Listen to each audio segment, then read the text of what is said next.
గత 2 రోజులుగా ఎడతెరిపి లేకుండా కురుస్తున్న వర్షాల కారణంగా దుబ్బతిగలకుంట చెరువు నిండి పంట పొలాలు మునిగి ఆరుగాలం చేసిన కష్టం నీటిపాలైందని సుద్దల గ్రామ రైతులు ఆవేదన వ్యక్తం చేశారు. గుర్తు తెలియని వ్యక్తులు చెరువు తూమును మూసివేయడంతో నీటి రాకపోకలకు అంతరాయం ఏర్పడి పొలాల్లోకి బ్యాక్ వాటర్ వచ్చి పంట పొలాలు మునిగి తీవ్రంగా నష్టపోతున్నామని, వ్యవసాయ బావులు కూలిపోయి సుమారు 10 మంది రైతులు 15 ఎకరాల్లో పంట నష్టం వాటిల్లిందని సంబంధిత ఇరిగేషన్ అధికారులు, ప్రజాప్రతినిధులు చర్య తీసుకుని తమ సమస్యలను పరిష్కరించాలని మీడియా ముఖంగా ఆవేదన వ్యక్తం చేశారు.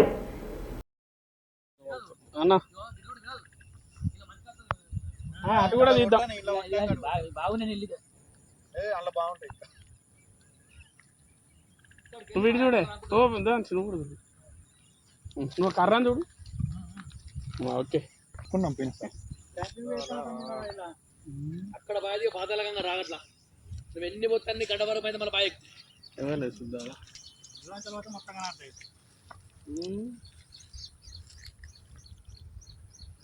బాయి బాయి కూలిపోతున్న బాయిలు పడి చనిపోతున్న రాయి అర్థమే. ఇప్పుడు తెగకుండా ఉడికాత కనబడుతుంది అది మునుగుతే కథమే వినదు మొత్తం ఇట్లా కవర్ చేస్తుంది. కవర్ చేసి వాడుతుంది బ్యాక్ వాటర్ మొత్తం అంతా. ఇంకా తీస్తానా వీడియో ఇవాడు రాకేష్ గాడా తాగుతుంటాడు ఆడేనా అది ఉండదు ఎవరెవరికి అవతల పడుతుంది రావు మాడుతుంటే అది ఏంటి ఇంగ్లీష్ అలా బొమ్మలు కావచ్చు. ఎప్పుడైనా జిల్లూరు ఖర్చు బొమ్మే గల గ్రామం ఆడెవడే ఆడికి లక్ష చూస్తాను అప్పు చేస్తాను అప్పటి నుంచి అటు దింపిండు ఇటు దింపిండు బండి మన ర్యాంప్ కాడ. ఎన్ని ఎకరాలు ఉంటారని అందకుంటా విస్తీరు. ఇప్పుడు మీ ఇద్దరు పేరు చెప్పు. ఇంటి పేరు పేరాల. పేరాల. పేరాలు ఎక్కడ ప్రాపర్ సంగనపురం పేరాల నరేష్. సుద్దాల గ్రామం ఇది. సుద్దాల గ్రామం తిగలకుంట, దుబ్బ తిగలకుంట అంటారు. తిగలకుంటలో ఇది చెరువు. ఈ చెరువు మొత్తం బ్యాక్ వాటర్ మొత్తం పట్టభూమి మొత్తం మునుగుతుంది. 15-20 ఎకరాలు అవుతుంది. ఇది నాటేసిన పొలం అంతా మునిగింది. ఈ అధికారులకు ఎన్నిసార్లు చెప్పినా కూడా అత్తారు సుత్తారు పోతారు. అది తూమును ఓలో గుర్తు తెలియని నాగంతకులు దాంట్లో బండలేసి మూసేసిర్రు. దీనికి మత్తడి లేదు. మత్తడి ఎక్కిపోవాలంటే ఇంక కాలగడ్డకి ఎక్కుతేనే మత్తడి ఎక్కిపోతుంది. అది ఎక్కువనో పెట్టిర్రు మత్తడి.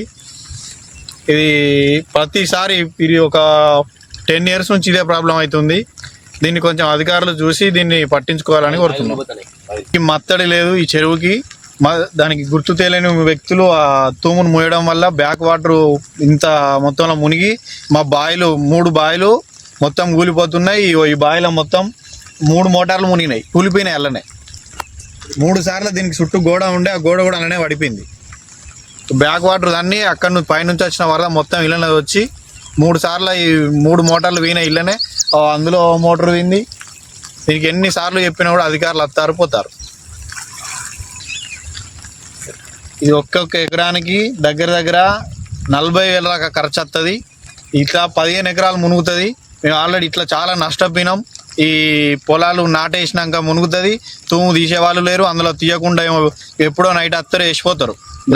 దాదాపు ఎన్ని సంవత్సరాల నుంచి జరుగుతుంది ఇట్లా దగ్గర 8-9 సంవత్సరాలు అవుతుంది. ఇలా దాదాపు ఎంతమంది రైతులు ఉంటారు బాధితులు? ఇలా 10 మంది దాకా ఉంటారు.